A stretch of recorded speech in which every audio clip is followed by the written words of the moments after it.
Sejak didirikan pada tahun 1602, kongsi dagang VOC dianggap sebagai akar kolonialisme dan imperialisme di Indonesia.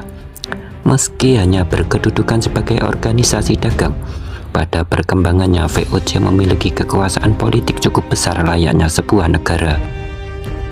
Pada abad ke-17 hingga awal abad ke-18, VOC mencapai puncak kejayaan ditandai dengan penguasaannya terhadap hampir seluruh wilayah Indonesia dan jalur perdagangan dunia. Namun di balik keuntungan perdagangan rempah-rempah yang melimpah, berbagai persoalan mulai menggerogoti organisasi ini hingga akhirnya dibubarkan pada tahun 1799. Salah satu penyebab runtuhnya VOC adalah adanya praktik korupsi yang dilakukan para pejabat-pejabatnya. Pada tahun 1749 terjadi perubahan mendasar dalam lembaga kepengurusan VOC, di mana parlemen Belanda menetapkan Raja William IV sebagai penguasa tertinggi VOC. Dengan VOC berada di bawah kekuasaan raja langsung, para pejabat pun mulai akrab dengan pemerintah Belanda, sementara kepentingan pemegang saham diabaikan. Selain itu, para pejabat VOC mulai berpikir untuk memperkaya diri sendiri. Alhasil, kas VOC semakin merosot karena digunakan untuk membiayai perang, membayar hutang, dan dipakai para pejabatnya untuk berfoya-foya.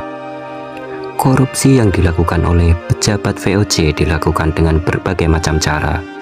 Ketika masa pergantian jabatan, para pejabat VOC sering menerima hadiah dan upeti. Sistem upeti inilah yang mendorong terjadinya korupsi. Bahkan biaya perang juga dimanfaatkan para pejabat VOC sebagai ladang korupsi mereka. Kemudian pejabat VOC juga gemar melakukan perdagangan gelap.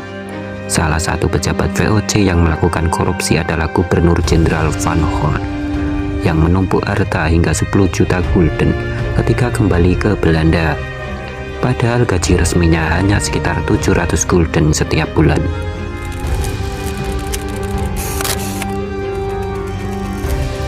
Mengutip Historia ID, mengulas bahwa runtuhnya VOC bukan hanya karena wabah, tapi tindakan dari pejabat internal sendiri yang meruntuhkan kejayaan VOC di Nusantara. Sejarawan bernama Susan Blackburn dalam bukunya yang berjudul Jakarta Sejarah 400 Tahun menulis orang-orang Eropa di Batavia yang melakukan praktek korupsi, membangun kediaman mewah. Mereka berpartisipasi dalam bisnis ilegal yang menyebar luas dan menggerogoti monopoli VOC dan keuntungannya. Sebagian dana untuk membangun kediaman-kediaman mewah di luar kota berasal dari usaha-usaha pribadi para pegawai VOC yang menyelundupkan barang dagangan mereka ke dalam kapal-kapal perusahaan dan menyalahgunakan jabatan untuk kepentingan pribadi. Bentuk praktek korupsi para gubernur jenderal VOC di antaranya memonopoli dan mengadakan pembatasan-pembatasan perdagangan. Sejarawan lainnya, Ko Unoki dalam buku berjudul Merger, Acquisition, and Global Empires, Tolerance, Diversity, and Success of M&A menulis, faktor meluasnya praktek korupsi di lingkup pejabat VOC di antaranya kurangnya tata kelola perusahaan. Masifnya praktek korupsi bahkan membuat VOC dipelesetkan menjadi Virgin Under Corruption, yang berarti binasa oleh korupsi. Sejumlah gubernur jenderal VOC yang dituding melakukan korupsi diantaranya Cornelis Johnson Spilman menjabat 1681 sampai 1684. Spilman yang lahir di Rotterdam 3 Maret 1628 dikenal sebagai pemimpin ekspedisi militer untuk ekspansi VOC di Nusantara. Namanya tercatat dalam penaklukan Kesultanan Goa, Makassar, Ambon, Banda, dan Ternate.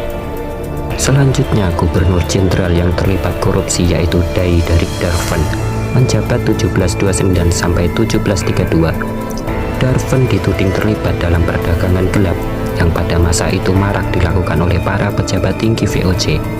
Imbas tuduhan itu, Darvan dipecat dari jabatannya sebagai gubernur jenderal pada 9 Oktober 1731.